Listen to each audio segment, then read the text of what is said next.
Being the hour of 7 o'clock, we'll open the Selectmen's Meeting of October 8th.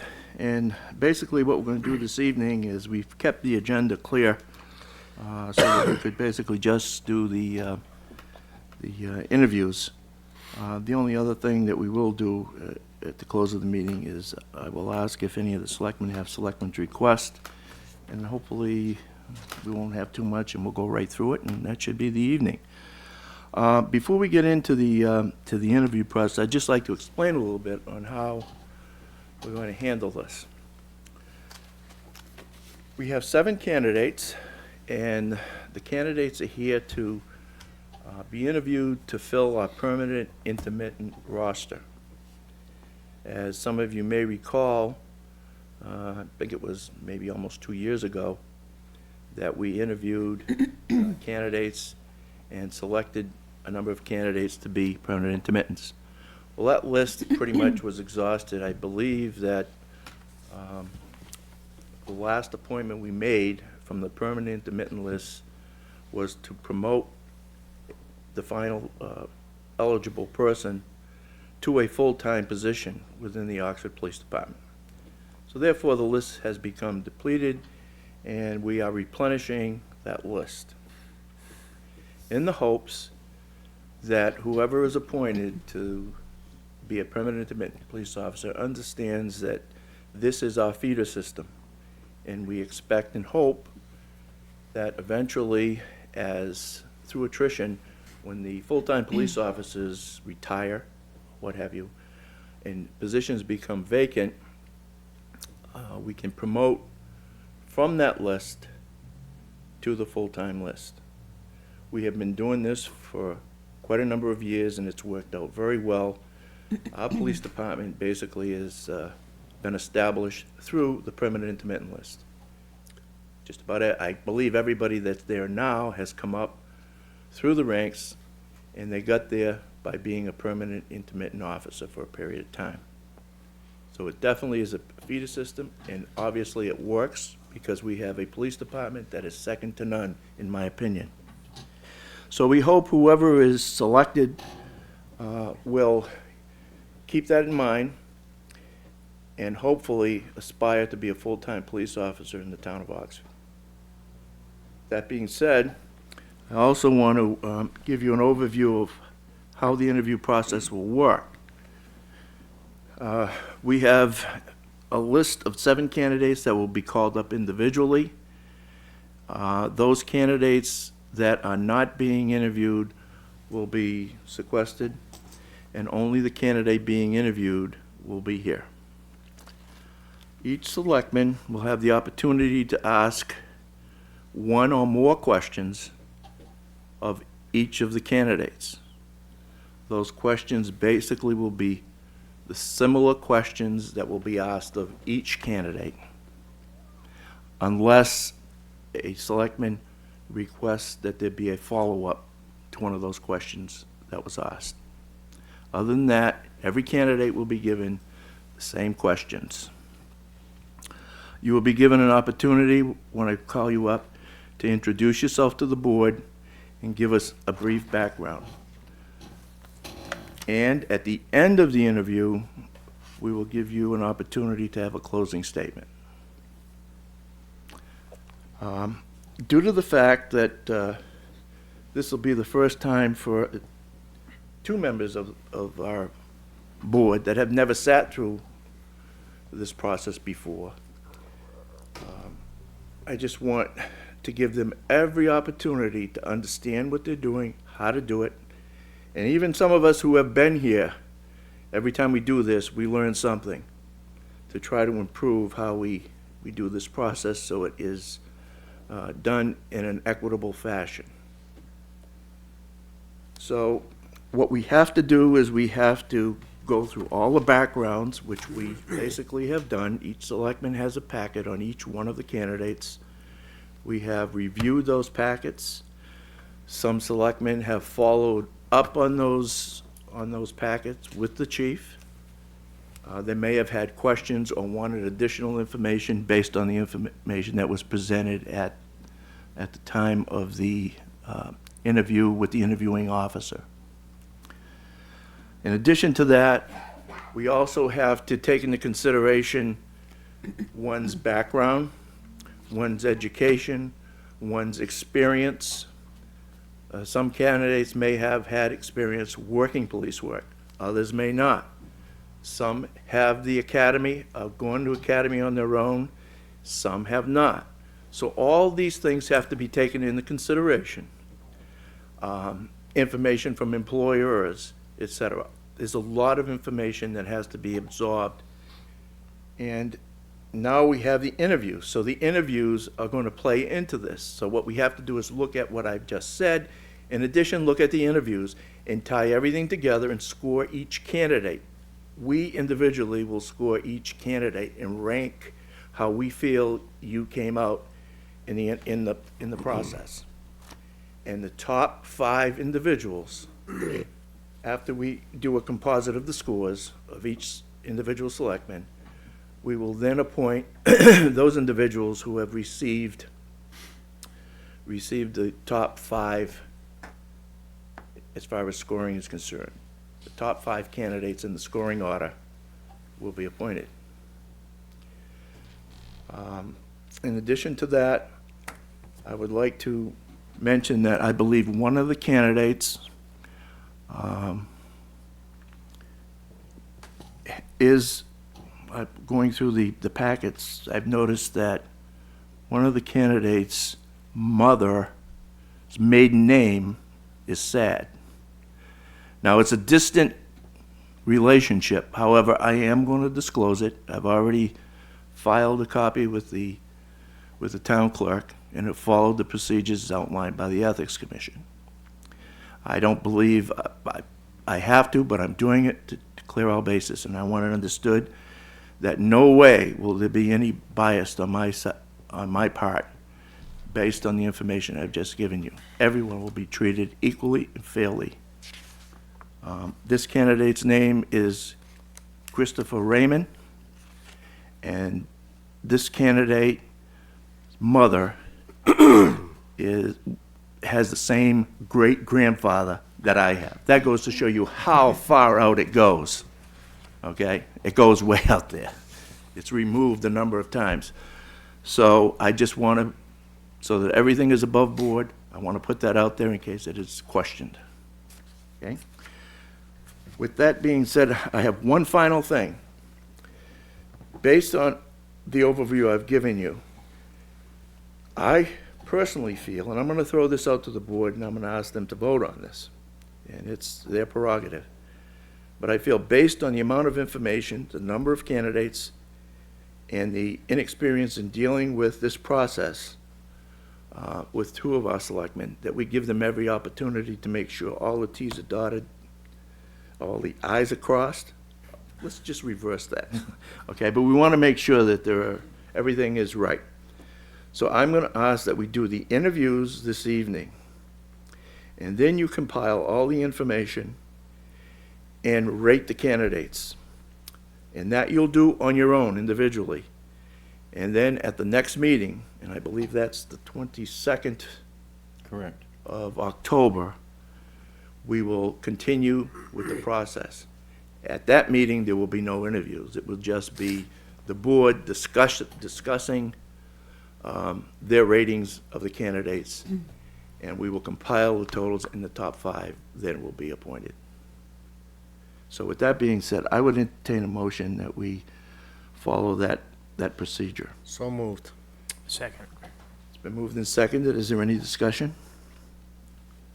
There being none, I'll call for the vote. Yes. Yes. Yes. Yes. Yes, 5 in the affirmative, motion carries.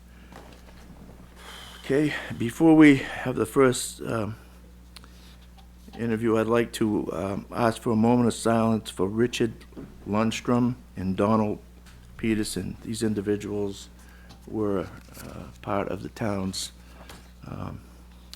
family. They've been involved in town services. So with that being said, I'd like to call for a moment of silence.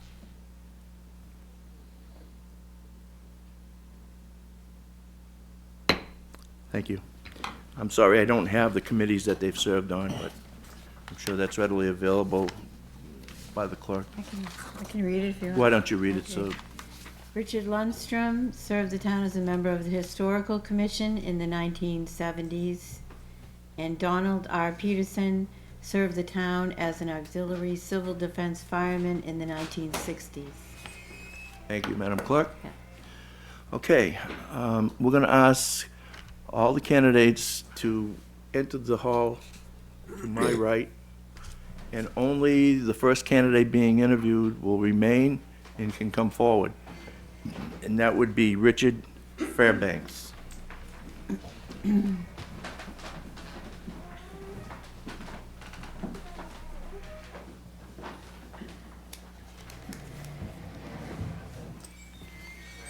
Good evening.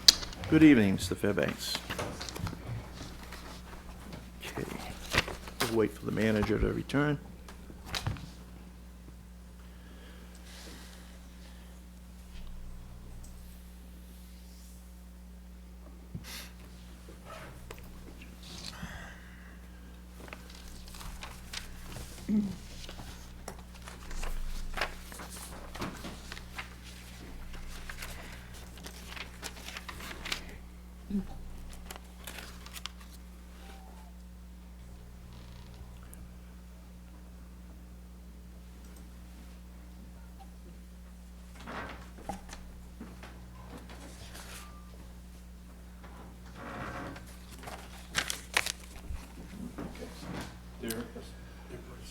Okay.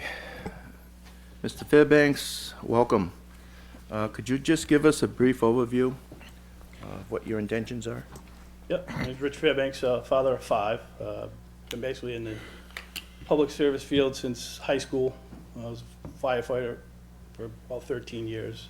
Then went to the dispatching side and currently part-time police with Paxton as well as full-time dispatch. Just looking to further into the full-time roles as a patrolman, and that's why I'm here tonight. Okay. I'm going to begin with asking each selectman to do their questioning. Mr. LaMarche? Hello, Mr. Fairbanks. I'd like to start by asking you, what experience do you have that you consider would be extremely helpful in you becoming a good Oxford police officer? I just had years of experience dealing with the public on a first-hand basis. Gone back to the firefighting as well as dispatching right from the start, handling the calls when they first come in and following them through to the outcome. And then as a part-time officer on the road with dealing with the public firsthand. My next question is, what motivates you in your daily work atmosphere? Family, just to drive, not afraid to work.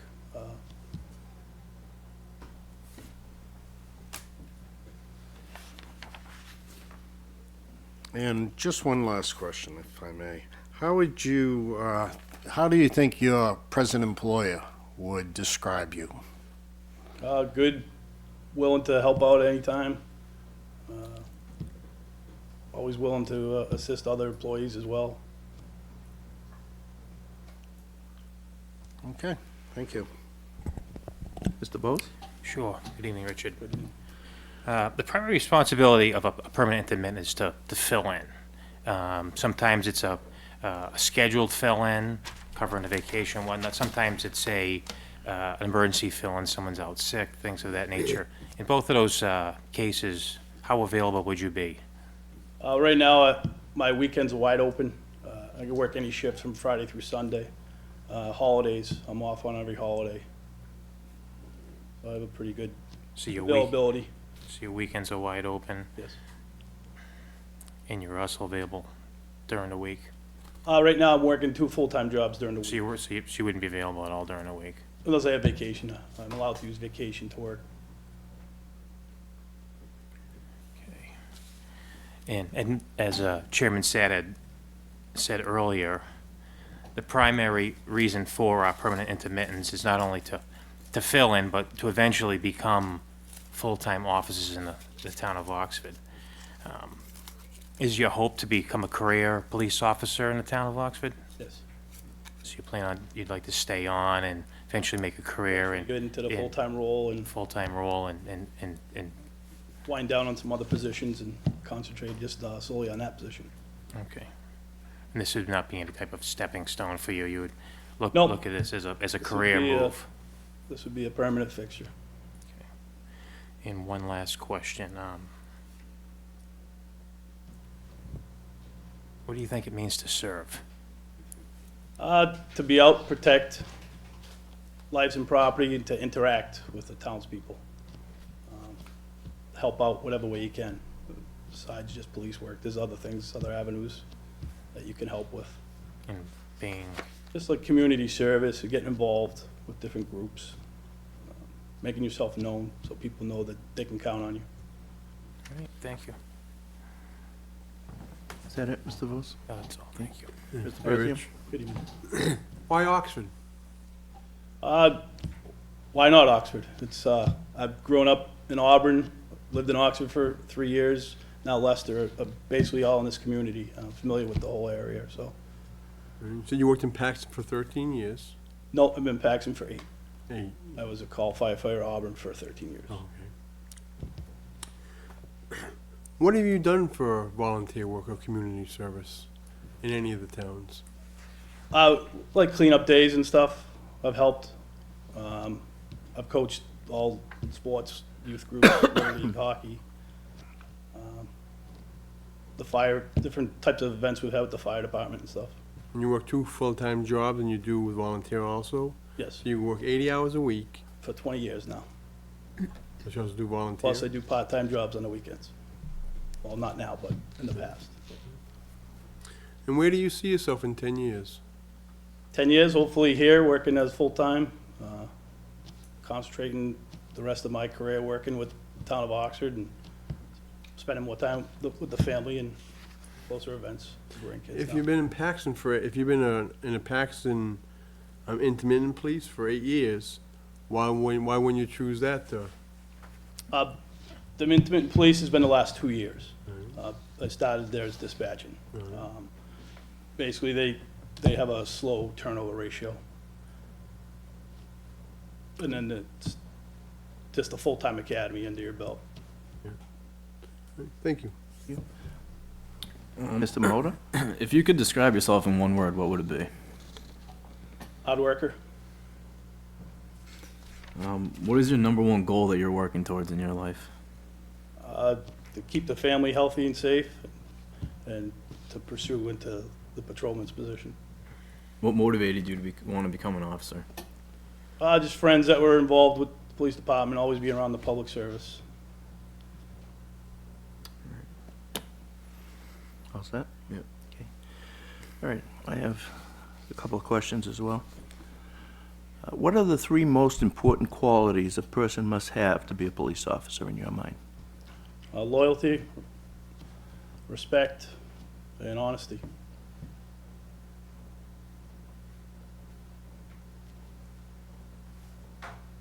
Okay.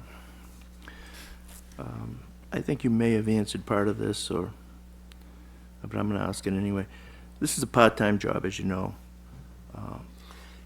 This gets to the availability question. Will your full-time and/or part-time jobs have an effect on your availability to the department? I don't foresee it. Like I said, my weekends are wide open. And then my full-time jobs, I have vacation on the books that if a shift was to open up, I have bosses that are very generous and would allow me to use vacation time to fill a shift, need be it. Okay, so, for sure, your available weekends during the week is questionable. If you were called upon, you would have to see if you could use personal or vacation time, is it? Within a 24-hour notice, I could work the next day during the week. Weekends is wide open, and in any holidays, I'm available. Okay. Within the past 5 years, have you ever been disciplined by any employer? No, it had a disagreement on one issue with the highway department, but that was it. Not really disciplined. So other than that, it was just recently, you work for the highway department now, is that correct? So it was just the highway department, okay. Do you have academy training? I have the Reserve Academy, yes, Okay, twice. and that's all up to date, right? Yes. And then we do, through PAX, and we do online training now. So that it's further than, since the part-time academy. Okay. Well, thank you very much. Do you have a closing statement you'd like to make at this time? I just appreciate your time this evening, and hope you consider me, like I said, I'm not afraid to work. Obviously, my history shows that, and availability for weekends and stuff. Not afraid to come in and help out whenever possible. Thank you very much. Thank you. Thank you. You're welcome to stay for the rest of the interview process as well, if you would Thank like.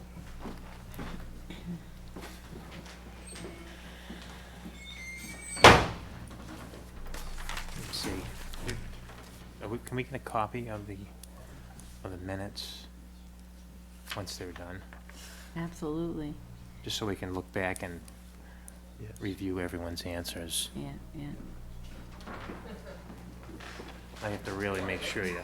Yeah, everything. Members of the board, Joel Doust, your second candidate. Good evening. Joe? Joe, good to see you. How you doing, Joe?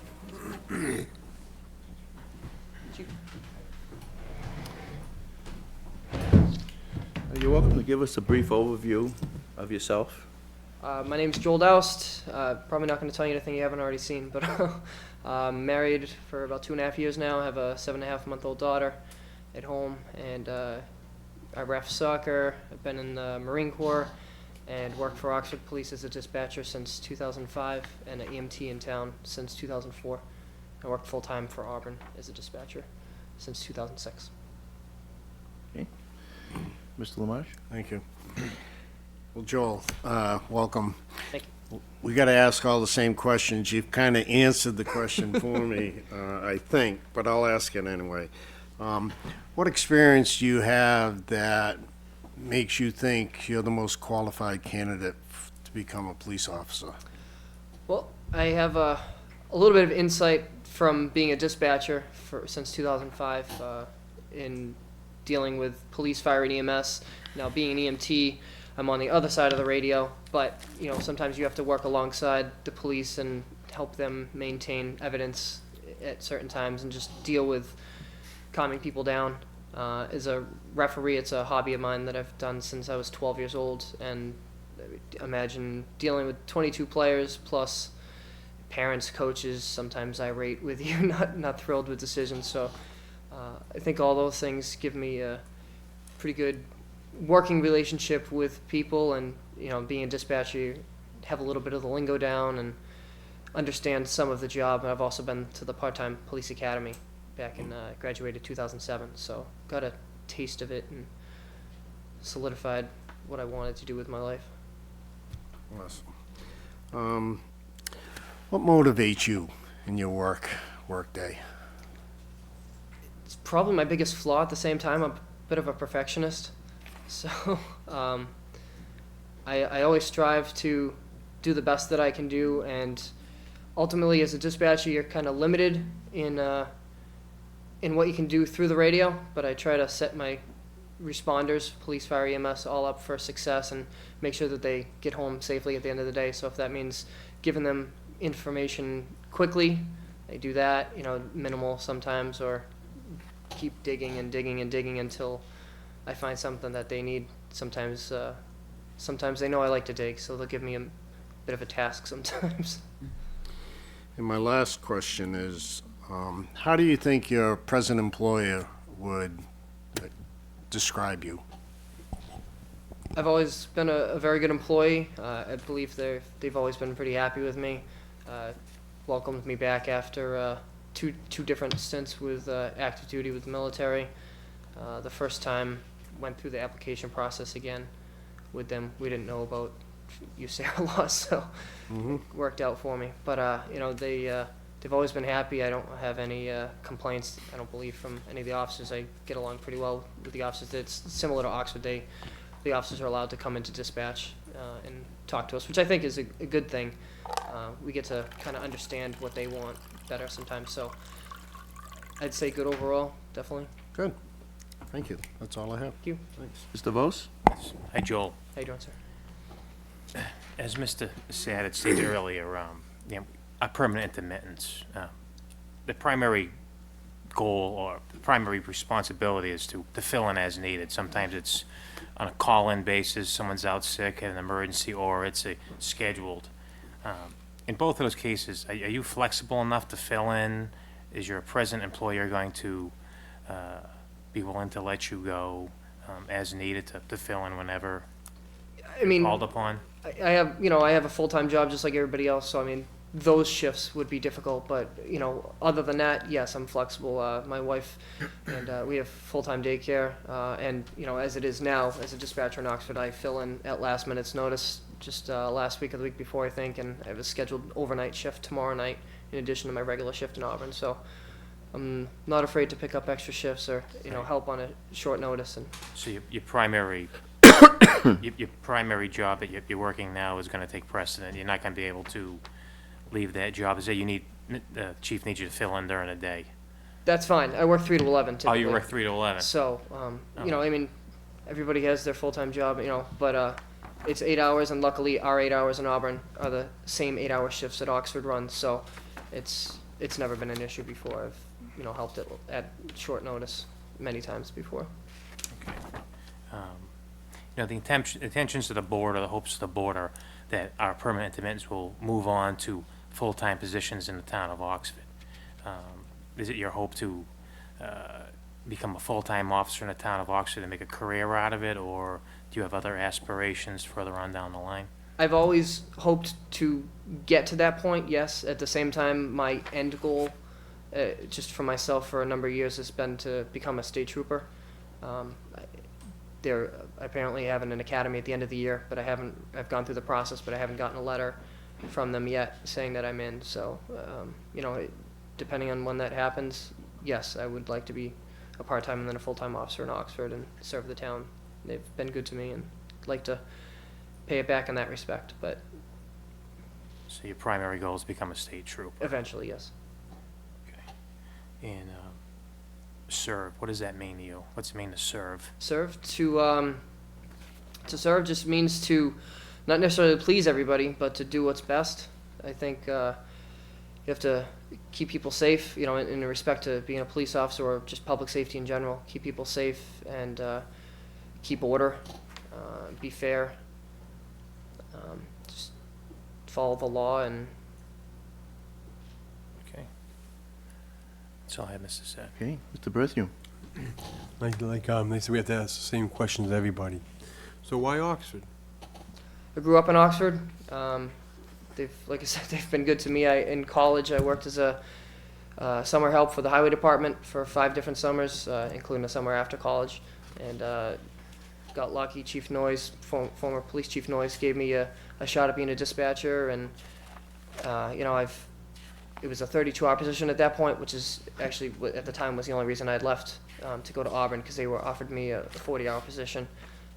But I stayed on part-time in Oxford the whole time, and then I've been an EMT in Oxford because I had that certification, got it in college, and I mean, I grew up in the town, and I'd like to be able to give back and serve the town that I grew up in. Where do you see yourself in 10 years?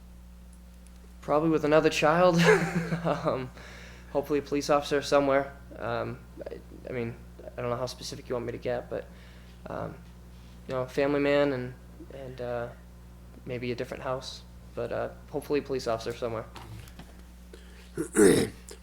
What have you done for volunteer work?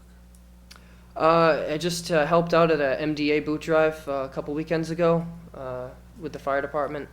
Other than that, not a whole lot lately. I've been unfortunately working a lot to try to save up money with a newborn at home. Didn't really know how that would work out cost-wise, so I haven't done a whole lot in the past few years. But in college, we'd every year they had a community outreach day in the city of Springfield, and we'd help go through the entire city and do anything from building to landscaping to cleaning things out and whatnot. So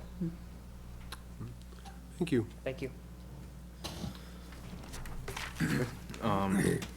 In one word, how would you describe yourself?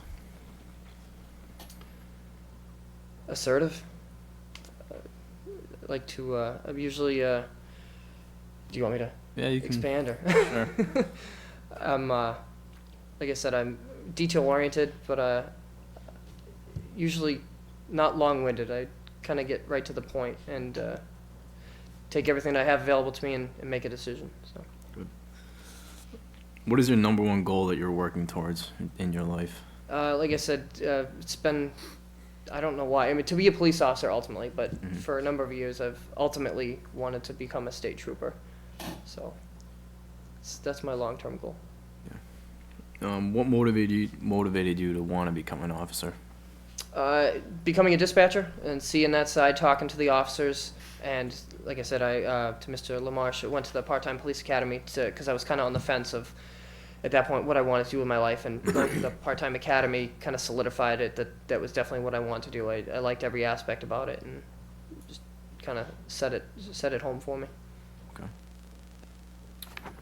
Okay. What are the three most important qualities a person must have to be a police officer? Fair, decisive, and compassionate.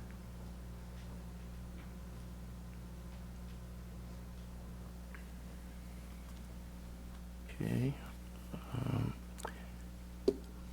You've answered this question in part already, but I'm going to follow up on it anyway because I had no idea a previous selectman was going to ask the question. As you know, this is a part-time job. Your availability is important to us. Will your full-time and/or part-time jobs have an effect on your availability to the department?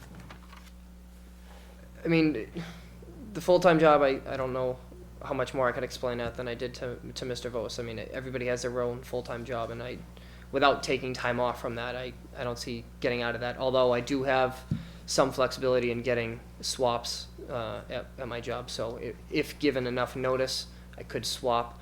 Otherwise, the other, meaning, do you know what a swap is, sir? Yeah. Okay. With the exception of that, I mean, I do have a few a few part-time jobs. As a dispatcher in Oxford and EMT in Oxford. As an EMT, I only, scheduled-wise, I only do one shift a week as of right now. And dispatching is I guess a per diem or an on-call thing. So when there are open shifts, we usually get notified of them ahead of time, unless it's a short notice thing. So I believe I'd have the flexibility to still serve the department's needs with it, but I guess would remain to be determined. Your main job, full-time job, what shift is that? Is it 3 to 11 p.m. and it rotates on a 4 days on, 2 days off schedule. okay? Within the past 5 years, have you ever been disciplined by your supervisor or employer? I don't know exact time frame, but I believe I would have to say yes. Just once. There was a period where my alarm clock didn't appear to go off 2 nights in a row, so I was late for work in Auburn a couple nights. That was when I was on the overnight. Okay, so you were disciplined for It was being just late. written counseling, yes. And to your knowledge, you have no other. No, I don't. I have one other question.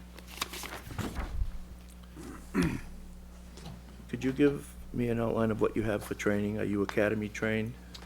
I did go to the academy. I believe through talking to Detective Bryn that I may have to go through it again because of the time frame that's passed since I went through it.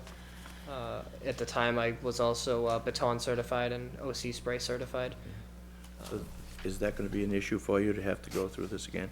It would depend on when it is, and just how much time frame. How much notice I had.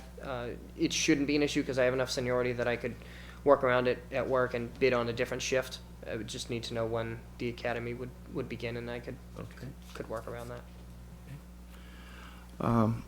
Do you have any closing remarks that you'd like to make at this time? No, other than thanking you all for the opportunity, and that's it. Okay, thank you very much. Thank you. Thanks. Thanks, Joe.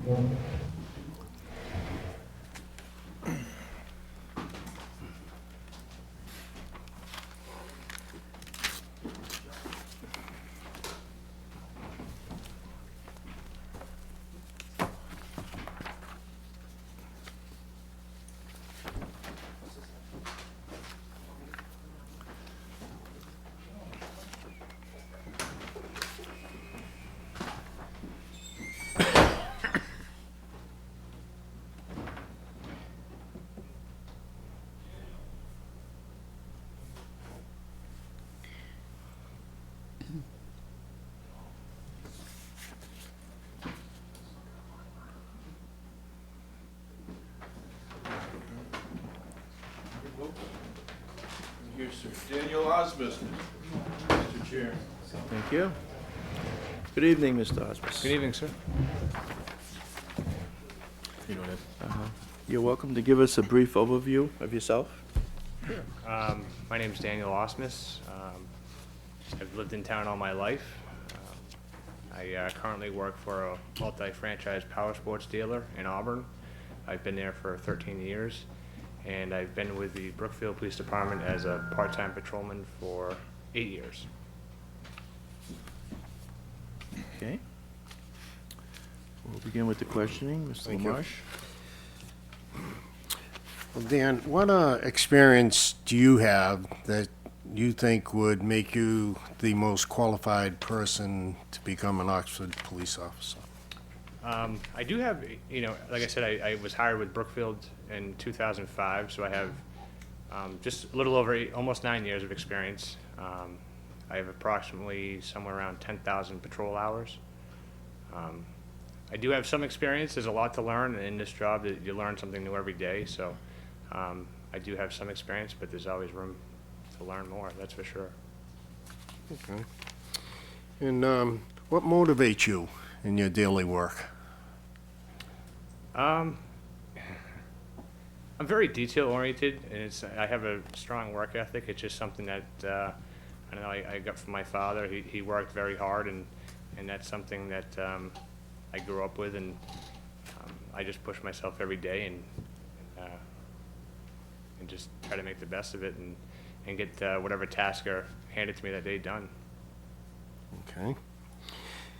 And how do you think your present employer would describe you? Both, or either employer. Yeah. Very, same thing. I'm very, my strong work ethic. I'm very detail oriented. I'm very flexible. If something comes up where I need to come in on a day off or fill an open shift, I'm very willing to step up to the plate and help out. Okay. Thank you. Hi, Daniel. Mr. Vos? How you doing, sir? The permanent intermittent position here in town is a position that primarily is there to fill in for officers who are either on vacation, out sick, emergencies, things of that nature. Sometimes they're scheduled days off, sometimes they're emergencies where you're going to need to come in at a moment's notice. In both of those scenarios, how flexible is your schedule? Are you going to be available to come in, or are you going to be, is your primary job you currently have now, is that going to limit your availability? Both my employers, both at the dealership and my current chief, they're very flexible with me. They know that this is the path that I've chosen.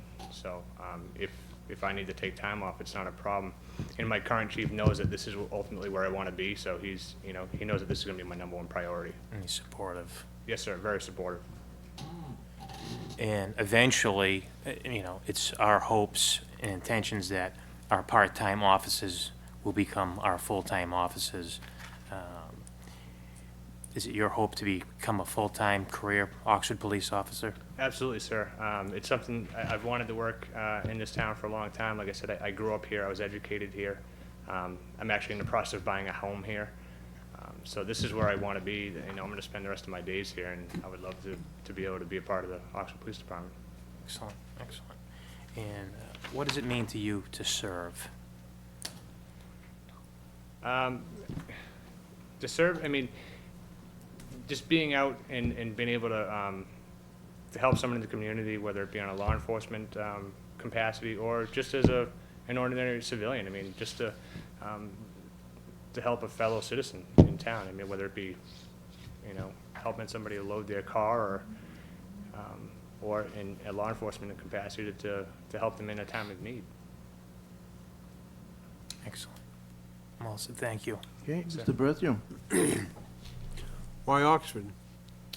You've been in Brookfield for 8 years. When you have a better shot at getting something there? It's very hard, excuse me, it's very hard to, as we all know, it's very hard to obtain a job.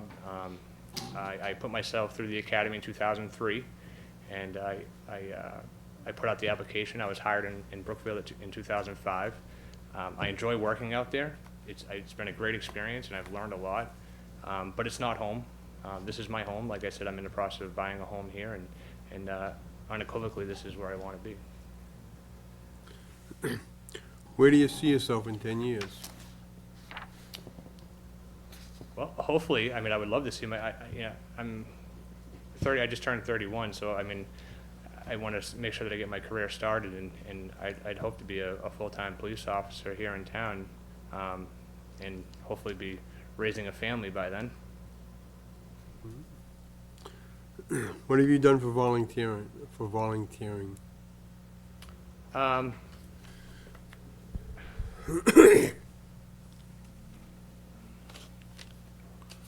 I volunteered my time,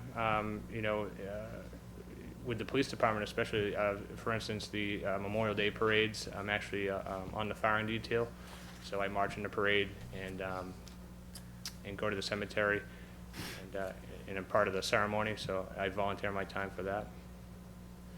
All right, thank you. Thank you, sir. Mr. Mahoda? In one word, how would you describe yourself? Detail-oriented. What is your number one goal you are working towards in your life? I actually have several goals, and that I'm currently working on. One is getting my career established, and two is another big thing that's happening in my life that was a goal of mine, is purchasing a home, which we all know is very tough these days. But it's all slowly but surely starting to fall into place. Another goal of mine is to go back to school and get a degree, which I haven't attained yet, but it's all starting to fall into play. In criminal justice, or? Yes. Yeah. What motivated you to want to become a police officer? It's something that I've always wanted to do ever since I was young. It was something that I wanted to do. I did some time in the Air Force Auxiliary when I was younger. I had planned on joining the military and doing the military full time, and then as I got out of school, I decided, it's something that maybe I should pursue because I've always wanted to do it, and I went through the part-time academy and I got hired, and here I am. Thank you. All right. What are the three most important qualities a person must have to be a police officer, in your opinion? I'd have to say honor, integrity, and empathy.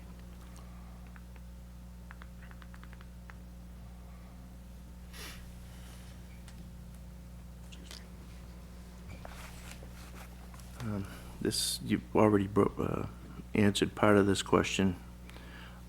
This is a part-time job, as you're aware, and the availability is very important to us. Will your full-time and/or part-time jobs have an effect on your availability to our department?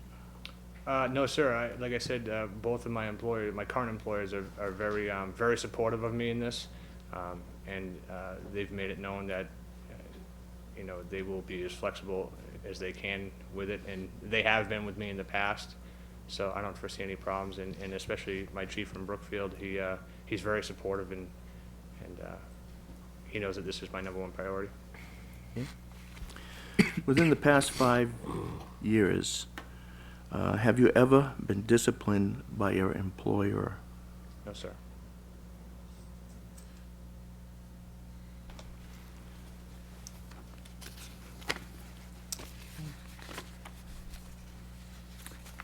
Do you have academy training?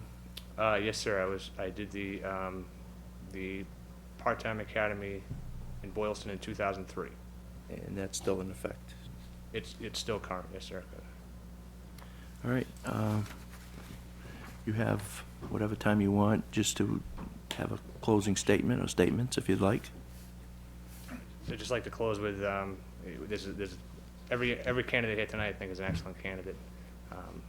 And I'd just like to thank you for your time and consideration. Thank you. Thanks, Sam. Thank you.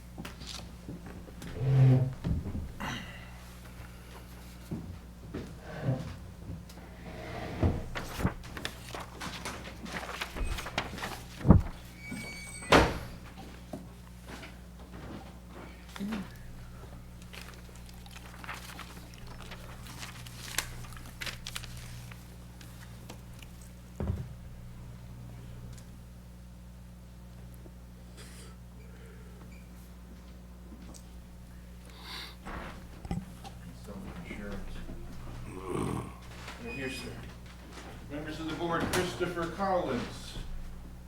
Good evening.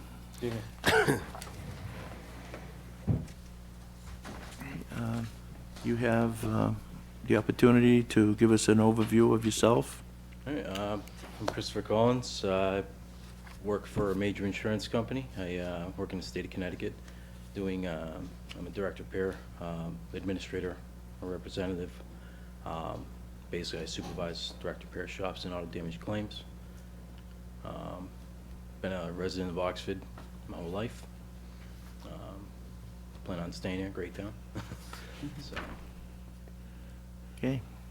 Mr. Lamarche? Thank you. Hey, Chris, welcome. oh yeah. Tough place to be, huh? All these questions, you guys. God bless you. Anyway, we have to ask the same question, but what experience do you have that you feel would make you the best candidate for an Oxford police position? I would say my strongest point would be basically the fact of I strive for excellence. I do specialize in collisions with auto damage. I think I'd be great as far as investigating auto damage and basically vehicle accidents. I do dig deep into different reports to investigate pretty further with random claims that I do deal with. So, I'm one of them type of people that have to have the answer, so I'll go as deep as I have to go. Okay, thank you. And what motivates you in your daily work? To be a police officer or just in general? In general. In general? Yeah. Again, I love doing what I do. Ever since I was younger, I always wanted to be a police officer, serve for the town. Basically, I try to help people do the right thing. I want to protect people and make sure that everything's safe. I have family at home. That I have 3 children and a wife, and want to make sure that they grow up in wish everything could be perfect, but can make it as close as possible. Good. And how do you think your present employer would describe you? They describe me as a leader. I definitely do take a stand when it comes to different presentations, and making point to others. I'm a fantastic teacher, showing others the right thing to be successful in their own current position. Okay, thank you. Mr. Vos? Yes, good evening, Chris. How you doing? Not too bad, self? Good. As you know, the primary responsibility of a permanent intermittent is to fill in as needed. Sometimes you get an officer who calls in, and so you have to come in quickly, an emergency basis, and other times it's scheduled. In both of those scenarios, how flexible is your current schedule, and how understanding is your current employer going to be if you needed to fill in? My current schedule is basically 8 a.m. to 4 o'clock p.m. It's my current schedule. Am I always out in the state of Connecticut? No. Do I also have admin work that I do from the desk? Yes. I live, honestly, minutes from the station. So I would be a quick response, I would say, for the most part. For the most part, okay.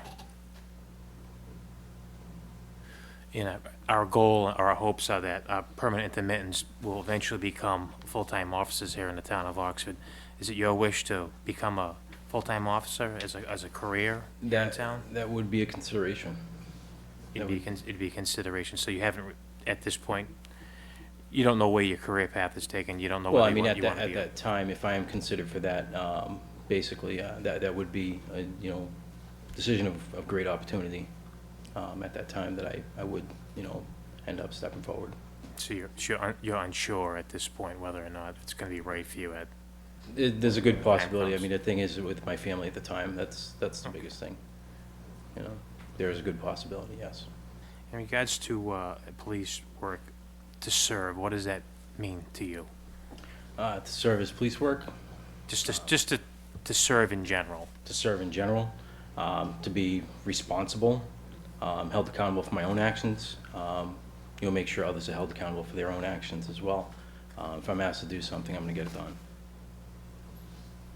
Thank you. Mr. Berthew? Why Oxford? Why Oxford? I've been a resident all my life here. Grew up, I went to a parochial school, and then I, again resided, in Oxford. Raised my kids here, great town. Like I say, I'm not going to a different town right now. Not at all, actually. Where do you see yourself in 10 years? 10 years. My oldest daughter will be graduating high school. 10 years from now, I do see myself, still living in the town of Oxford and hopefully, still serving if I am considered for this position. What have you done for volunteer work? Volunteer work, I do help out with my parish, the church that I do, my kids go to school for. And, I do volunteer our time, going there and basically anytime they have like festivals or, anything on that, we do volunteer our time. Donations throughout, like as far as my my employer goes, my full-time employer right now, when they do have donations and stuff, we do step forward and help out. Thank you. Mr. Mahota? In one word, how would you describe yourself? One word. It's kind of hard to narrow it down. Responsible. What is your number one goal you're working towards in your life? My number one goal is my family. And supporting them, is that? That's What motivated you to want to become an officer? well, when I was younger, I did, always kind of have a dream, and being a police officer, and it's just always been in the back of my head, and I attempted to pursue that dream, so that's why I'm here today. Thank you. Okay. Christopher, what are the three most important qualities you think a person must have to be a police officer? It'd have to be integrity, courage, and responsibility.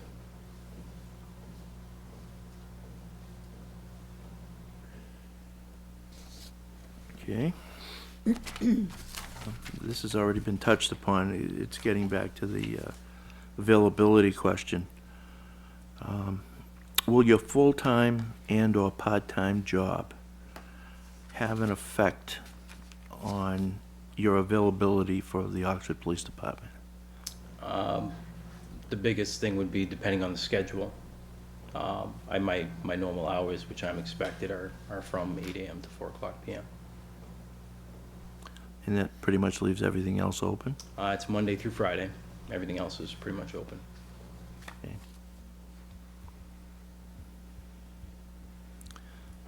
Okay. Within the past 5 years, have you ever been disciplined by your employer? No, no.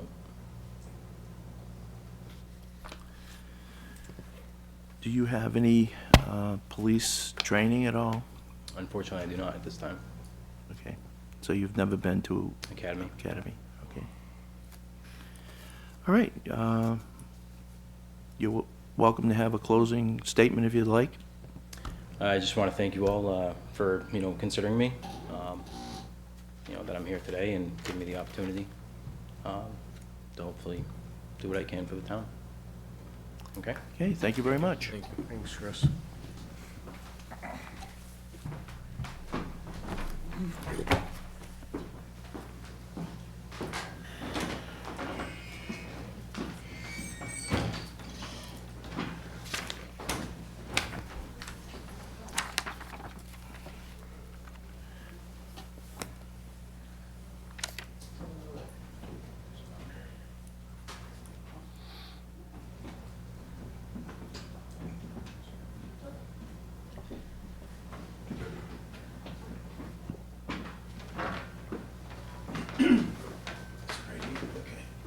Members of the board, Joseph P. Conlon.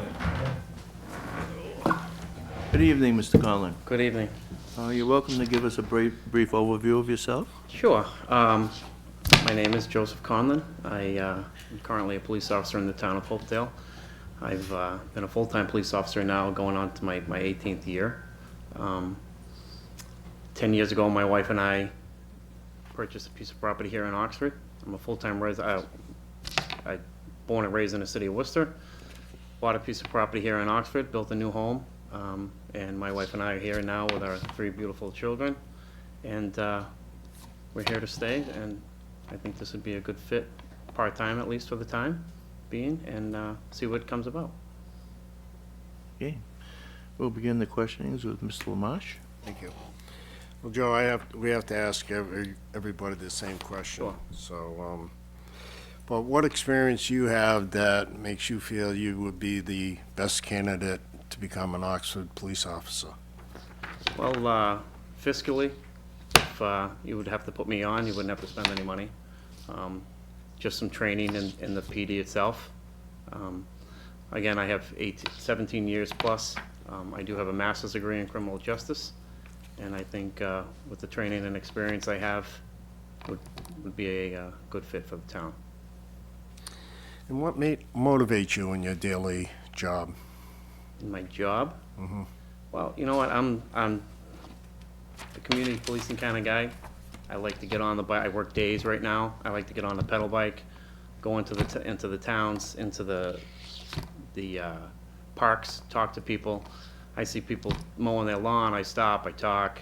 People building additions. You get so much information from people just by talking to them, and community policing is definitely the way to do that. And how do you think your present employer would describe you? Well, I don't know. Let's see. I've been there 10 years. Again, I work day shift. It's a totally different animal than any other shift. There's different things that happen during the day than in the middle of the night. You know, we work in a small department, just like here in Oxford. You know, I have to take the car down to be fixed. I'm the maintenance officer for vehicles. We're changing light bulbs in the station sometimes. I mean, we do a litany of things. He would probably say that, you know, if he has to go out of town for the day, he doesn't have to worry about when I'm on with somebody else. He doesn't have to worry about the town. He can leave and know that the town is secure, and I do my job well. Okay, thank you. Thanks. Mr. Vos. Yes. Good evening, Joe. Good evening.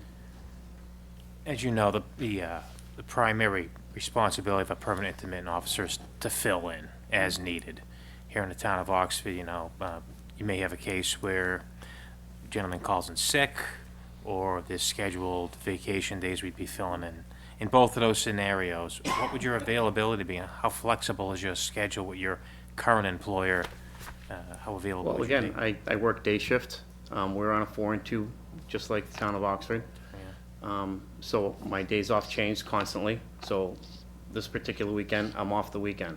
Next week, it may be Tuesday, Wednesday. It's constantly changing. So I get off at 3 o'clock. I'm in the town of Oxford by 4 o'clock.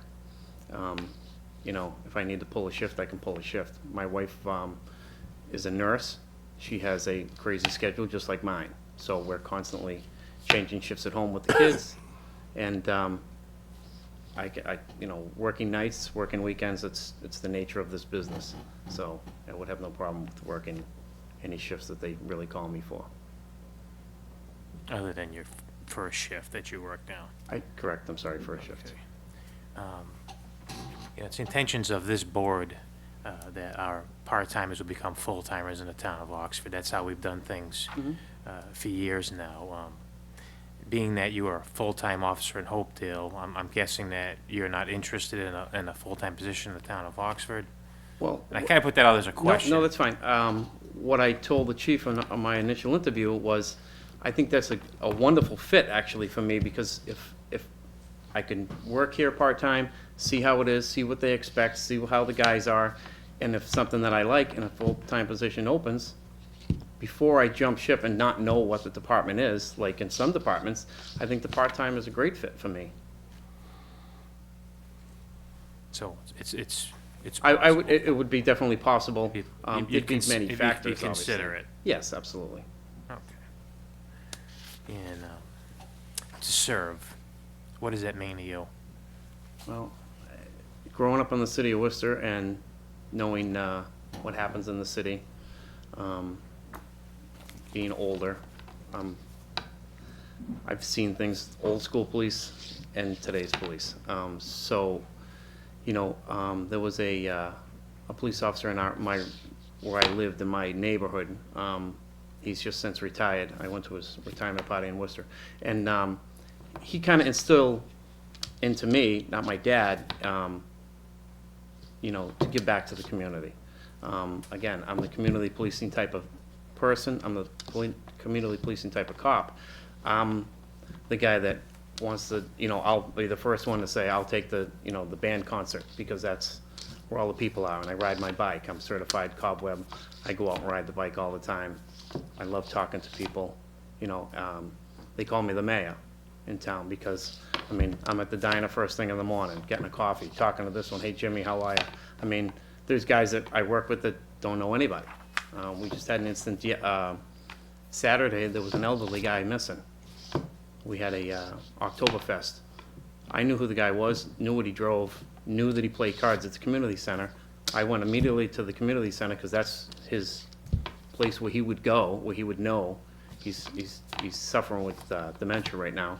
And you know what? That's where I found him. And everybody was like, how did you find him with, you know, 10,000 people here? And it's because I talk to people and I listen and I keep my eyes open. Okay, excellent. Thank you. Mr. Berthew? Why Oxford? Why Oxford? Well, I live in the town of Oxford. I'm involved in Oxford. I'd like to be more involved. My children do Cub Scouts, which I'm active in with my boy. My girls are in Brownies, and my wife does a lot of that, but sometimes when she works, I mean, we both have that type of job that we're, you know, not one person is doing one thing. I take the girls to Brownies. I take them down to when you have events on the common, their face painted, my wife's working.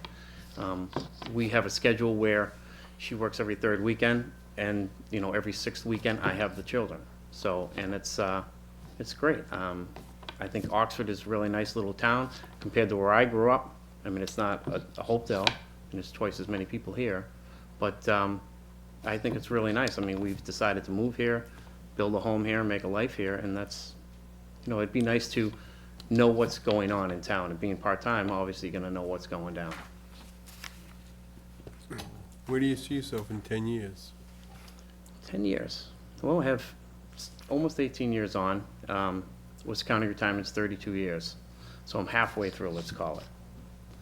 And, you know, I would like to see myself get promoted, move up in the ranks, obviously. Again, I do have a master's degree. It's one of those things in police that you really need to have.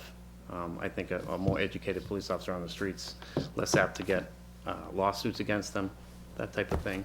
So I've been bouncing around the idea of actually law school the last couple of years, and I think that's it may come true. So we'll see how things happen. What have you done for volunteer work?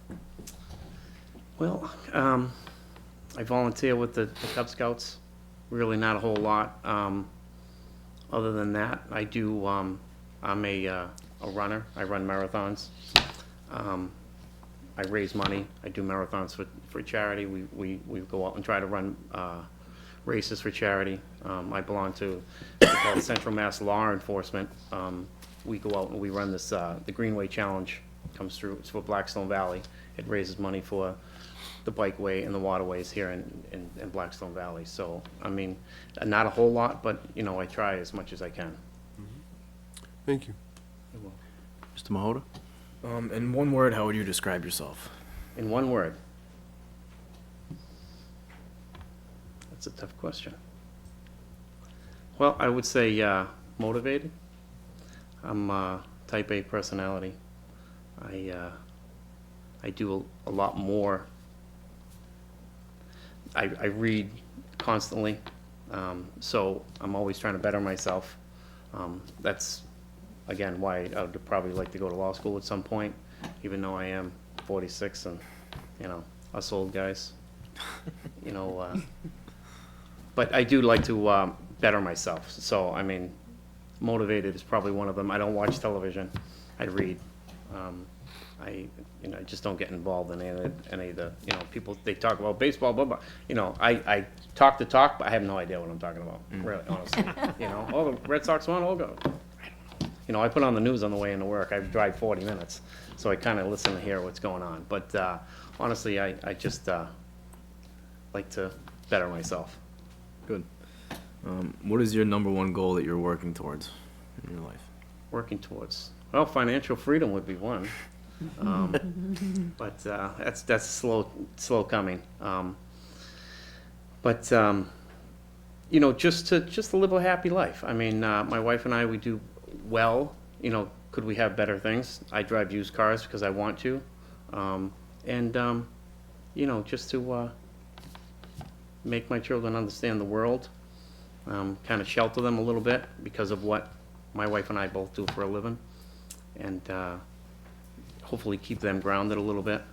So, you know, I mean, I grew up in a rough area, so they don't have any idea how Daddy grew up. So we just keep them grounded.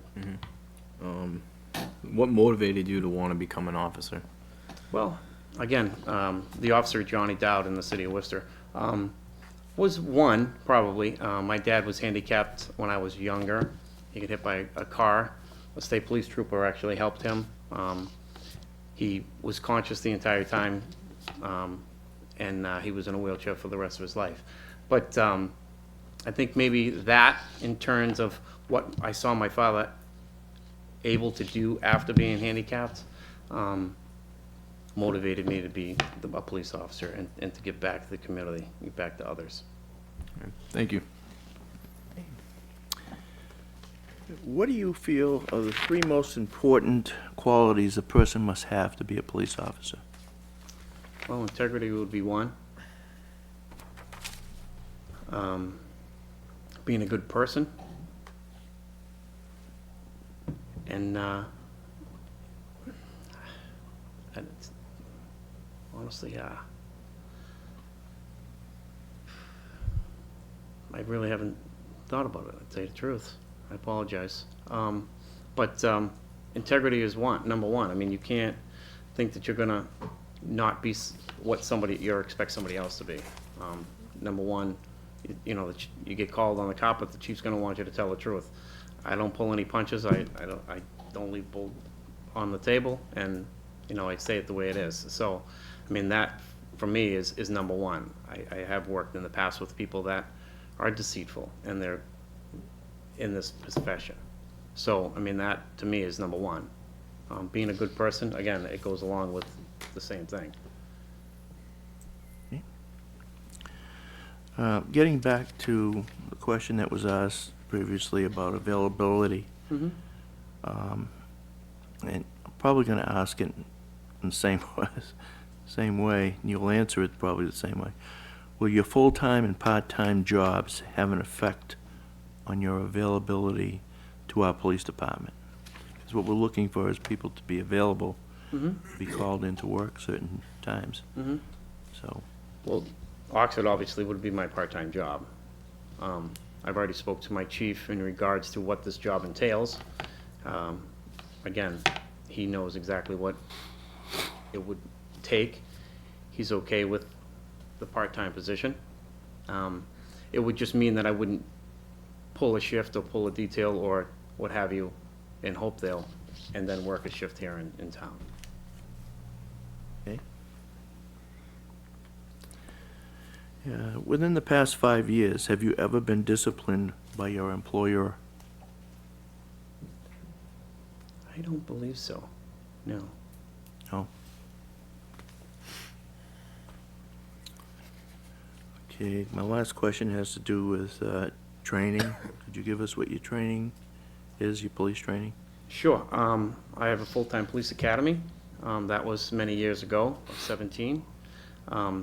I did a weapons of mass destruction where I went to New Mexico Tech for a week. It's a government program to learn about weapons of mass destruction. I have a cobweb certified, which means that I can ride a bicycle as a police officer. I know that sounds kind of funny, but it's a 40-hour class. I was a detective for 3 years. I had some background training. Also, I used to do the child safety seats, which is a big plus in community because of kids don't know any better. And if their parents are not advised of the laws and or just safety, you know, it takes me an hour to do a car seat only because I want to advise the parent of the necessity of the safety of the kids, because the kids, they just don't know, and it's not their fault. And sometimes when the parents don't know, for one, I think I'm a pretty smart guy. When I went to the seatbelt class, I had my child's car seat in wrong. So, I mean, and if you've ever put one in, you know that it's a nightmare. But I have that training as well. Okay. You have the opportunity to give a closing statement or statements, if you'd like. I just want to thank you for affording me the opportunity to come here tonight. I would love to come work at least part-time here for a while, and maybe that evolve into something full-time. Who knows? And just want to thank you for having me tonight. Okay, thank you very much. Thank you. Thank you.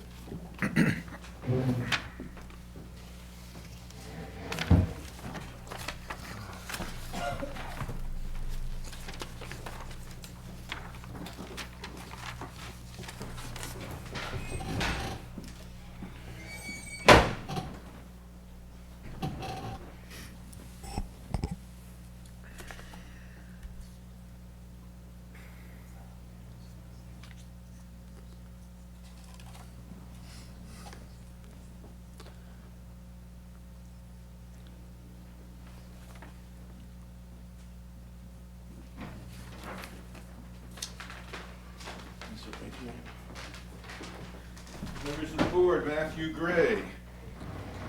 Good evening, Mr. Gray. Good evening. We're waiting for one of our selectmen to come back. And what we're going to do is ask you to give us a brief overview of yourself for the Okay. board. Okay? So feel free. Go ahead. Well, I'm Matt Gray. I graduated from Oxford High in 2007. After Oxford High, I went on to Bridgewater State, got a bachelor's degree in criminal justice. Graduated in 2011. September 2011, went on to work at Tufts Medical Center in Boston for their public safety department. Been there ever since. Gained a lot of experience there working in downtown Boston. And I think I can bring a lot of that experience here and fit right in. I bet you love that commute. Terrible. Okay, Mr. LaMarche. Thank you.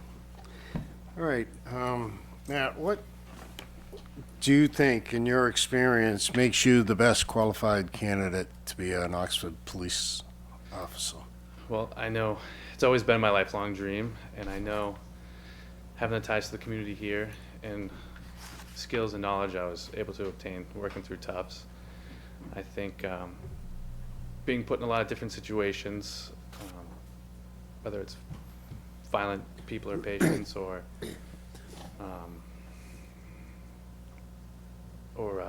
you know, someone off the street, and you got to deal with each person individually, and they might be agitated for several different reasons, and you got to separate those reasons and, you know, come in with a cool demeanor and talk the situation out and have it resolved. Okay, thank you. In your daily work, what motivates you? Passion for the job, to get my foot in the door here, to be an Oxford policeman. You know, the motivation, you know, a lot of people, you know, driving to Boston every day wouldn't they wouldn't enjoy that, but, you know, Not me. the cost of it and everything else, the experience has been second to none, and I think it'll really, the motivation is there. That's not been a question ever. Good. And what do you think your present employer, your present boss how would he describe you? I think you would describe me as a very a calm person, relaxed person, cool under pressure, I would say. Never get too high, never get too low. I think I can handle all types of situations, and I think I'd be a very dependable person and looked upon to my peers as well. Okay, thank you. Mr. Vos? Evening, Matt, how you doing? Good, thank you. As you know, the primary responsibility of a permanent intermittent is to fill in as needed, whether it's filling in for a vacationing officer or for an officer who may be calling in sick, emergency situation. In both of those cases, would you be available? Is your current employer going to be flexible? In Yes, regards to- it's already been discussed.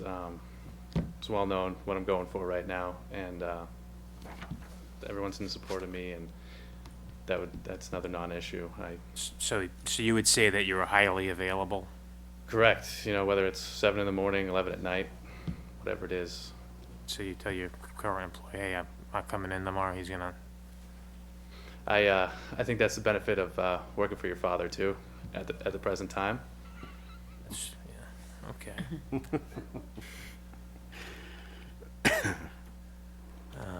Excellent. And as you know, it's the intentions of the Board of Selectmen, our hopes that all of our part-time employees will go on to become our full-time employees, full-time officers.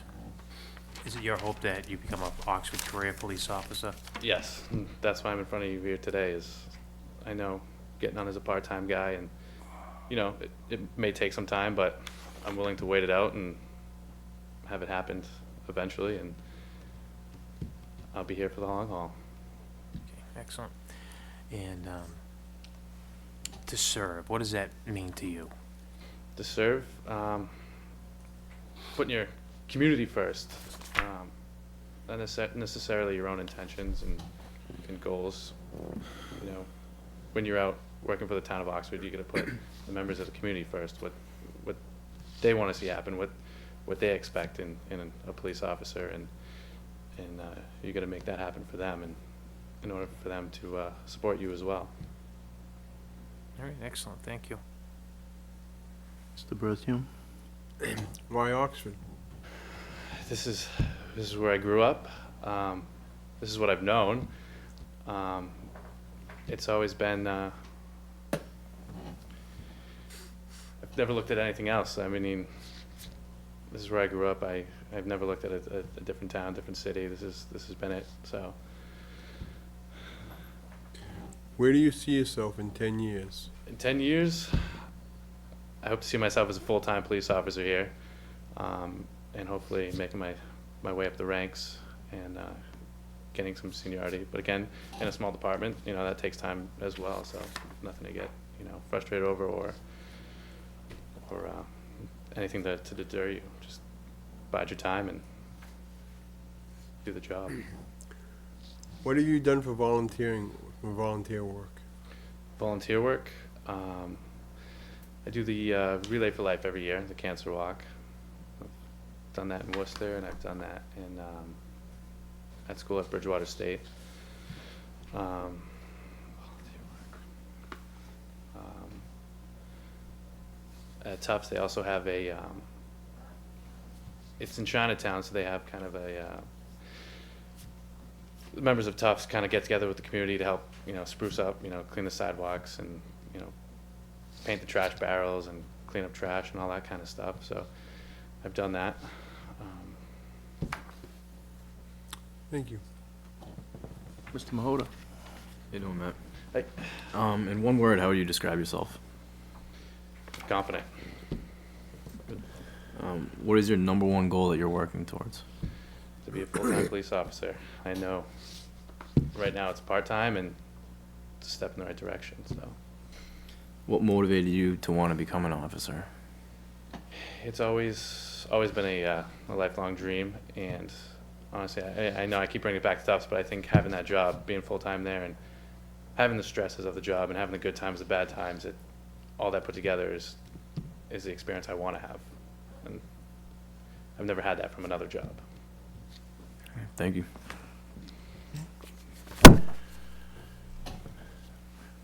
What do you feel are the 3 most important qualities to have as a police officer? You have to be honest. Honesty is a big one. If they can't trust you, then you're useless. You got to be honest. You've got to be dependable, and you have to have the trust of the other people you work with. Because I know if you go into a situation where the other guy doesn't trust you, then things can turn out badly, and you never want to have that. Okay.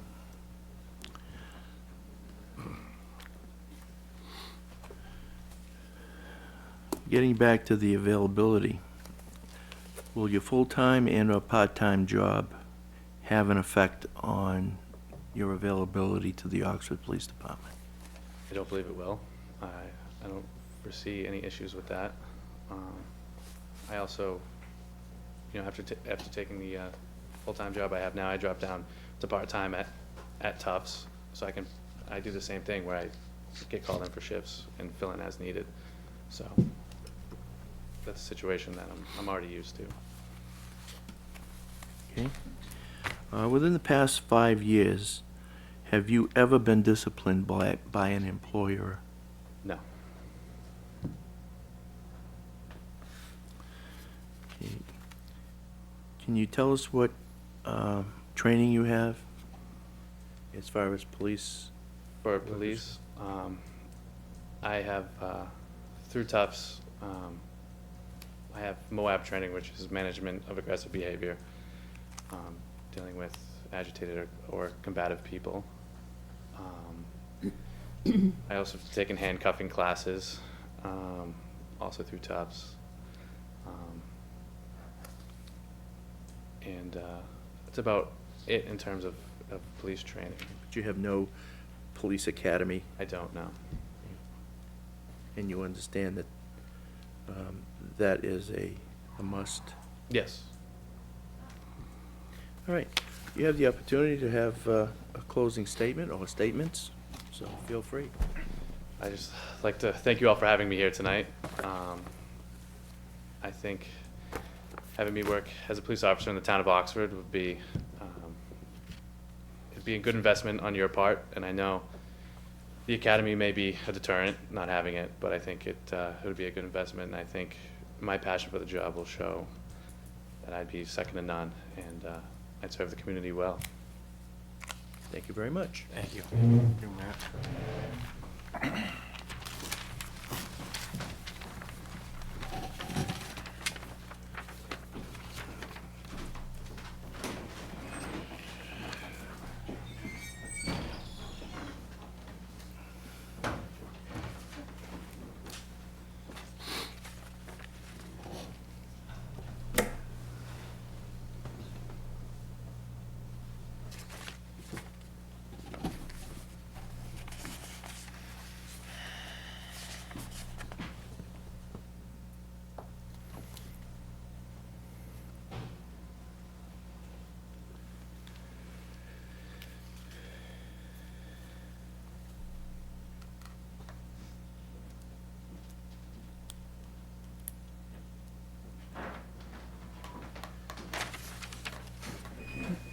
Members of the board, Christopher Raymond, our final candidate. Good evening, Chris. Hey, Chris. You have the opportunity to have an opening statement to the board if you'd like. Yeah, I want to Give us a thank, little about your background, too. yes, sir. I want to thank you all for having me here tonight. I'm a longtime resident of Oxford. I went to Nichols College, received a bachelor degree in criminal justice. I also maintained a minor in business management. I did an internship with the Webster Police Department my junior year at Nichols College. From there, I established a great rapport with them. The chief approached me and asked if I wanted to start my career with them. I became a part-time dispatcher for Webster PD. From there, I was there for 2 years. Overall, I've been involved with law enforcement for 4 years. I moved on to Auburn, where I became a full-time dispatcher for 2 years. I'm currently a part-time patrolman for the town of Dudley, and I've been doing that for 2 years as well. I have self-sponsored myself through the part-time academy, and I'm currently doing the same thing for the full-time recruit academy. I am currently enrolled with the Worcester Police Department, and that full-time academy starts October 28th. I had my orientation last night, and it's a huge stepping stone, and I'm absolutely looking forward to every day of it. I'm a well-rounded candidate. I have a lot of experience behind me. My communication skills are amazing. It makes dealing with citizens on a daily basis a great reflection upon the town first, and the department most of all, and then myself. And I'm here, and I want to be a positive, respectful, professional addition to this town. Thank you. Mr. Lamarche? All right, well, thanks, Chris. We have to ask the same questions to everyone. You've kind of answered it, but I'm going to ask you anyway. What experience do you have that makes you feel you're the most qualified candidate to be an Oxford police officer? As I just previously stated, I will state it again just for the record, sir. I have been involved in law enforcement for the past 4 years, 2 of them part-time for the town of Webster, 2 years part-time patrolman for the town of Dudley, and 2 years full-time as a 911 dispatcher for the town of Auburn. I have attended the part-time academy, and I look forward to my next stepping stone to handle the Worcester full-time recruit police academy. Great. And what motivates you in your daily work? To do the right thing. I like working with team members, those on the department, making sure I complete tasks thoroughly and completely. I don't like to fail. I want to make sure I dot my I's and cross my T's. You know, I want to take on every. Got that right. You got it right. Wanna But I make caught on- myself, so. I want to make sure I can handle anything that's thrown at me. I want to be a very reliable, knowledgeable individual, and I constantly seek to learn. Excellent. And how do you think your present employer would describe you? I think they would describe me as a very reliable, honest individual. I handle my tasks when I'm told. If I'm told, for example, if I'm working in Dudley on a patrol shift, if there's a problem area with speeding, they need radar enforcement, I'll be the first one to volunteer my help to go up there and do that. I'm not known to cause problems. I go and do what I'm told. And like I said, I just want to make sure I can complete the job to the best of my ability without any flaws. Great. Thank you. Mr. Bowes? Good evening, Chris. How you doing? Good, sir, how are you? As you know, the primary responsibility of a permanent intermittent is to fill in as needed, whether it be an emergency situation, officer's out, scheduled vacation, officer's out sick. How flexible are you going to be? I know you're very busy. You have multiple jobs. Are you gonna, it's going to be an issue for you. Are you flexible? Currently, I am flexible. Like, if Dudley had to call me for a shift, I would be there to assist them. It's happened on multiple occasions. Unfortunately, with this full-time academy starting October 28th, for 6 months, I'm going to be limited on what I can do. And if I were or had to work while I was in the academy, I have to have approval from that staff to do so. All right. Yeah, it's very intense. I understand. Yes, sir. So other than the academy, your other employers would be, they understand that they'd be flexible to, okay. Yes, sir. Okay. And it's our hopes as board members that our part-time officers would become full-time officers. Is it your intentions to become a full-time officer here in the town of Oxford? Absolutely. It is, okay. And to serve, Chris, what does that mean to you? It means everything that a police officer resembles. You're going out there, you're helping people, you're protecting them. You took that oath to do so once you stepped through that door. I'm going to do everything I can to define that word. Excellent. Thank you. Mr. Berthium? You're going to a police academy for Worcester. Yes, sir. So why do you want to be in Oxford, PD? The reason I'm going to the Worcester Academy is because I'm self-sponsoring myself. Right now, it's been very difficult for self-sponsors to get a seat in a full-time academy. I have less presidency over others because I'm putting myself through. If, for example, Oxford were to hire me, I would have a seat guaranteed for an academy coming up. Being a self-sponsor, I have the ability to be bumped out. And I've been bumped out of 2 academies so far. And I was absolutely able to get myself a seat this time, given future advance, I was going to run an academy. So this is just a stepping stone for me to make myself a more available candidate for the future so I can help a department here in the coming times. Where do you see yourself in 10 years? In 10 years, I see myself hopefully moving through the ranks. I don't want to maintain a simple position. I want to keep going forward.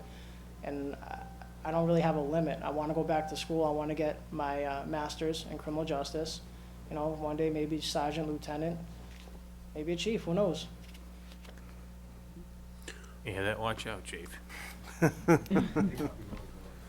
long, huh? What have you done for volunteer work? Volunteer work in Auburn, they have a very strong outreach for the community. So around Christmas time, they have the Toys for Tots type of deal. I work an overnight shift, some nights it's kind of quiet, so I'll help wrap presents, and then we can deliver them throughout the years. They do a lot of relay races, road races. I offer my services to help set up with that. Not too long ago, we had an officer, she was stricken with an illness, and we had a large fundraiser for her, and I helped set up with that as well. I'll put my assistance forward if it's needed and they accept it, I'll do so.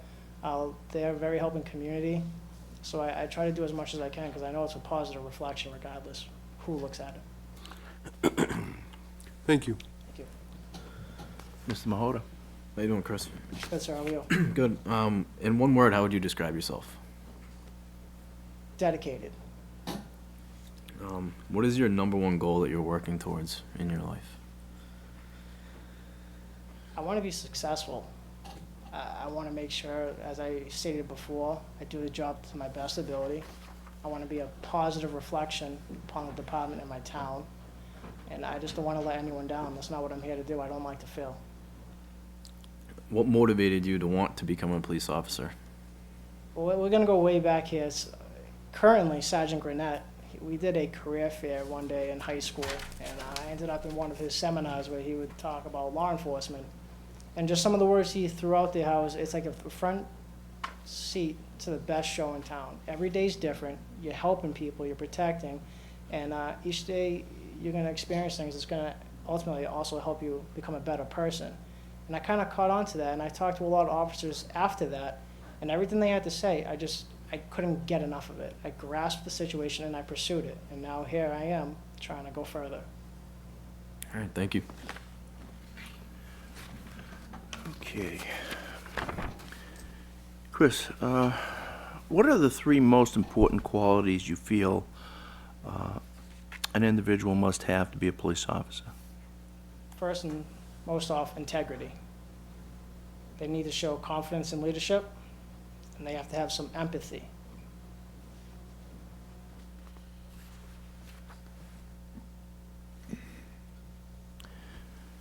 Okay, getting back to the availability of time, will your full-time or part-time job or jobs have an effect on your availability to the Oxford Police Department? No. Well, okay. Within the past 5 years, have you ever been disciplined by an employer? There was one minor detail that if you want to call Auburn, I missed a prisoner check by a few minutes. And I got spoken to because it's very strict on policies and procedures.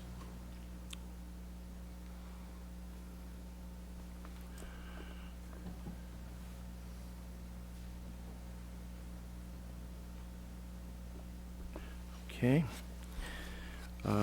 And the last question I have was regarding training.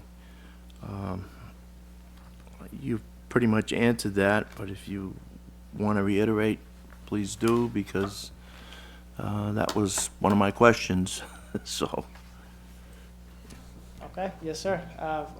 Again, over the past 4 years involved in law enforcement, 2 years part-time patrolman, for the town of Dudley, 2 years part-time dispatcher, that's where I started my career, the town of Webster. 2 years full-time dispatcher for the town of Auburn. I've attended the West Boylston Reserve Police Academy. I'm currently enrolled in a full-time recruit Worcester Police Academy. During my training in Auburn, they always sent us for additional trainings as far as EMD, which is the emergency medical dispatch. I have active shooter and protecting law enforcement officers under my belt. I constantly look on websites for further police training. I know a lot of it's costly, such as if I was to enroll myself in a active shooter hands-on training course. I try to find trainings online so I can attend. Like I said, I'm constantly trying to learn, so as of right now, some training I have is limited, but I want to further that. You have the opportunity to have a closing statement or statements, if you wish. Once again, I just want to thank you all for giving me this opportunity. I wish you the best of luck in your decision process. It's been a pleasure. I just have one question. With the chance here that if I were to be chosen by this board as a part-time permanent intermittent officer, how soon would there be a potential for a full-time spot to be open? Because ultimately, this is what I'm trying to pursue here, and I want to be able to help you guys out in the town as well. Well, that's a good question. And I can answer it by saying that 2 years ago, we interviewed and we appointed 5 people to our permanent intermittent list, and as you know, that's the feeder. And we were down to 1, and that 1 got appointed to a full-time. So within 2 years, that list was depleted. Please bear in mind that Oxford right now has a mix of young and older officers. We, at one point in time, appointed a number of officers around the same time. They were the same age. Those officers now are getting close to retirement age within the next couple of years. Okay, so I can foresee that there will be a number of positions opening up relatively soon. Very good. And I'm sure that if you don't feel comfortable with my answer on that, please check with the chief. He can give you the exact, he's one of them that'll be leaving shortly. Okay, and it all, as you know, it all has a ripple effect. Sir. So that's why this feeder system is very important to us, Yes, sir. especially now in the near future where we know we're going to be losing some people in the near future. I hope that answered your question. It does, sir. I appreciate it. Thank Okay. you. Well, thank you very much for coming in. Thank you.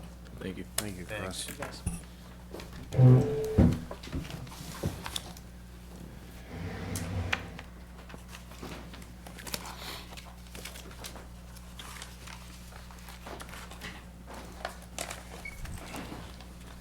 Chief, do you have anything you want to add at this time?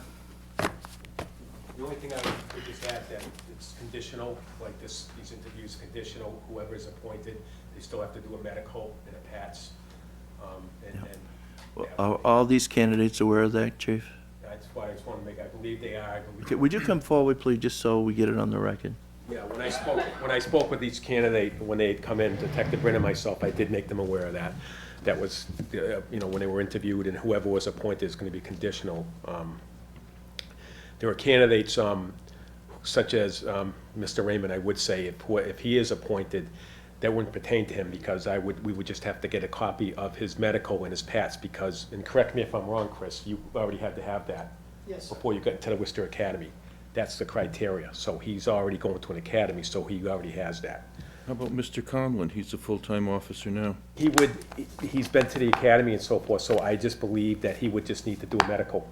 We would just have to do a medical with him, because the PATS is the idea. For the PATS, that just means that just gets you into an academy, been to one.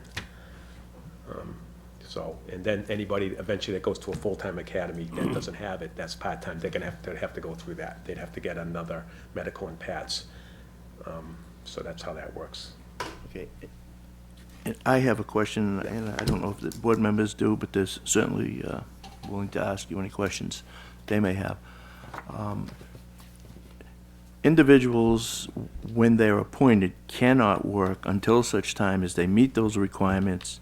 And in addition to that, they have to have successfully completed the academy before you can put them on the road. Yes, that's correct. They can get some training with us, but we're talking about the intermittents. If they need that reserve academy, and they can train with us, but as far as anything else, maybe learn on computers and whatnot, but any road training or anything involved with that at all, no powers of arrest whatsoever. And that's the Mass Police Training Council. That's not the Oxford, that's statewide. They don't have that authority until they graduate from the Reserve Academy. And we've had a couple people like that before that had to go through that. And it's my understanding that if they do not have the part-time academy training and they have to go, this is a cost that they personally incur? That's, the last time we went through this, and it could be double-checked, but I believe that's true. I believe that was, and it is, I think it's about $900 or more. I just want to make sure that there's believe no that's- misconceptions here, that the candidates know what their responsibilities are. Yes. Whether it be the training, the medical, and the financial burden it may or may not cause regarding paying for the academy and equipment. The last time, Mr. Sad, that one of the conditions was, because I had asked about this regarding the academy, I thought it was our responsibility, and it was given back to us through town council. Correct me if I'm wrong, Mr. Manager, but it was stated that that was one of the conditions, that they would pay for that. Once they're on board, after all the conditions are met, if they go full-time, then they're our employee. That's our responsibility, to send them to the full-time academy. And I'm assuming that there is equipment involved in this. If they go to the part-time training, they have to purchase certain equipment in order to participate in the training? There is, and there are some things that we would have at the station that we would certainly assist with, because, that's a good point. Some of those things aren't cheap. They're gonna need to get a few things. There are some things that, maybe from our armory and so forth, that we'll assist with, that we did. I'd have to get a list. I know that, it's a little bit involved, no doubt about it. I just want to make sure that everyone knows what the expectation is as far as costs and procedures. Yes, one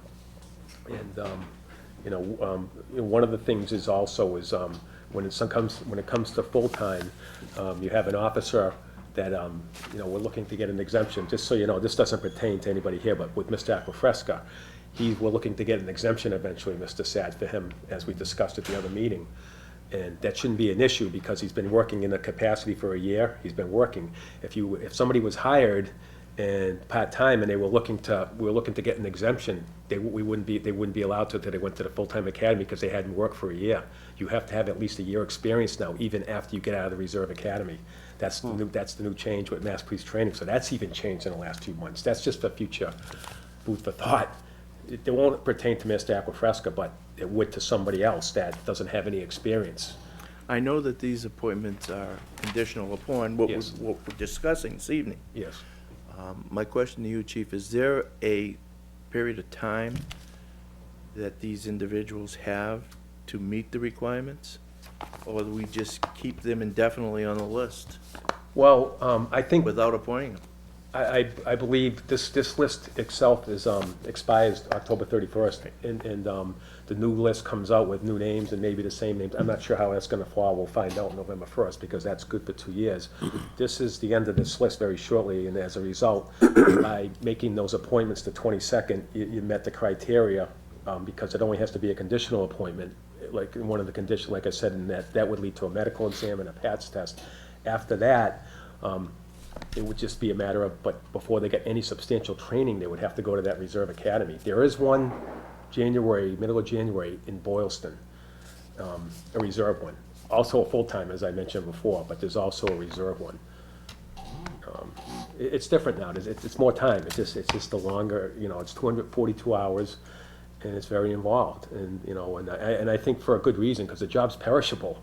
It is. If you don't work, if you don't get training, it's just, and I think it benefits everybody. It helps everybody. I think makes it more professional. But that there are some costs associated, there's no doubt. Board members have any questions of the chief before? Yeah, I have Go one. ahead. So they can't really work until they're trained, but you said they could go around with another officer in the interim? Well, Is that possible? we would have we have a very good officer training program, and such as Sergeant Gurnett, Sergeant Marcelonis, and several of our officers that involved with it. Like, when that training room works well with that, we would do some of those things. As far as on the road, no, there wouldn't Oh, be anything okay. right out there at that point. So they'd have the opportunity to come to Get acclimated. like classes. To get acclimated, and so there's no question that somebody within a reserve academy and so forth, they're ahead of the curve in that sense. I'm not saying that that makes all the difference, but it does as far as, Right. training goes, and maybe time period and the time factor of getting involved and being, so, and it's just how it, how it is now with, there are even people like Mr. Doust, he took the academy, but, as was mentioned, he would have to go back because of the time lapse. And how long is that training for the part-time? 242 hours, I want to say So 20 that's weeks. 6 months? I want to say 20 or 6 22 weeks. weeks. Yeah. I think it's Monday, Tuesday, Thursday night, Yeah. 2 nights a week, and yeah, we did with Mr. Acrofresco when he went. I So want if to you say don't went have from January to May, June. Yeah, so if you don't have training, you're probably not gonna see any work until the summer. Correct. Oh, yeah. We'll get you on board as far as, the basic things and learning the policies maybe and so forth. Certainly can be, beneficial that way, but as far as, really boots on the ground type of thing, no. Okay. Thank you, Mike. Any other questions? Yes, Mr. Bose? Just following up on what the chief said, where we have some applicants that may or may not be appointed and they don't have the training, it's gonna be really important that the people who do get the positions and have the training do make themselves available. I mean, if we hire 5 and say 2 don't have the proper schooling, training, then, we're gonna be looking at 3 people, and then so it's gonna be really important. I hope everyone understands that, if you are appointed, that you gotta make yourself available, because we're gonna need you to be available. That's very, very important. Any other questions for the chief? Okay, thank you very much, Thank you. Chief. Thanks, Mike. Thanks for your time. Okay, then, I'm going to entertain a motion to continue this process to October 22nd, and I want to 7 PM. yield to, is that a problem? No? Yeah, no, 7 PM. Okay. We have room on the agenda for Your that. clerk and I have talked about that. You've Okay. got 15, 20 minutes at that time. Okay. If we have to go longer, we will. So moved. Second. Been moved and seconded. Any discussion? There being none, I'll call for the vote. Yes? Yes. Yes. Yes. So we will continue this process on the 22nd of October. So that's when everyone will Everyone find can- out whether you Everyone got will the find job. out. We will have our decision then. We will officially discuss it and make the appointments that night. And they may, if they want to be here, that's fine. If they It's- don't want to be absolutely. here. You don't have to be here to be appointed. You're welcome to be here. Okay, it will be done in open session. Anything other than what was discussed this evening, okay, will not be discussed until such time as the board meets as a body to continue this process. Okay? All right, board members, we voted on that. Is that correct? I think I called for the vote already. Mm-hmm. Okay. The next thing I want to do before we close is Selectmen's request. Do we have any? Nope. Okay, I just have one. I have a request from the Oxford Democratic Town Committee. They would like to schedule a meeting here in the Upper Town Hall on October, what was that date? Oh, November 5th. And I checked with the clerk, and we do not meet that Tuesday. It's a Tuesday evening, so the hall is available. Normally, what we do when the Democratic or Republican Town Committee wants a meeting, all they have to do is ask for permission, and if there's nothing open, the board generally approves it. So with that, on October 5th, was that? November. November, I'm sorry. I'm still in October. These months are moving too fast. October 5th, it's a Tuesday. November 5th. November 5th. Here I am dotting my Ts again. Pleasure of the board. So moved to approve. Okay, it's been moved and seconded. Discussion? Being none, call for the vote. Yes. Yes. Yes. Yes, 5 in the affirmative, Do motion they carries. want to tape or, if they want to tape or Oh, no, they don't, they would contact Tony, because yeah, they could make their own Access Oxford arrangements. does all that. Yeah, they don't Okay. usually, They don't tape they it? don't usually do. Okay. But I will relay that to them if they want it, they can They have to contact. contact Tony, because I don't Okay. do it anymore. Okay. Mr. Manager, do you have anything? I don't, not tonight, sir. Okay. Then we do have a meeting tomorrow night. It's a selectmen's meeting that is scheduled for 6:30 PM, Oh, 6 PM? 6 PM. 6 PM at the Oxford High School. And that meeting is held just prior to the town meeting, which is held at 7 PM in the auditorium. So if there is any business that we have, we can discuss that at that meeting tomorrow night. Correct. Okay. If there's no further business to come before the board, I'll entertain a motion to adjourn. So moved. You're all set? Yeah, I'm all set. Call for the vote. Yes. Yes. Yes. Yes. We are adjourned. Thank you, gentlemen, for coming in this evening.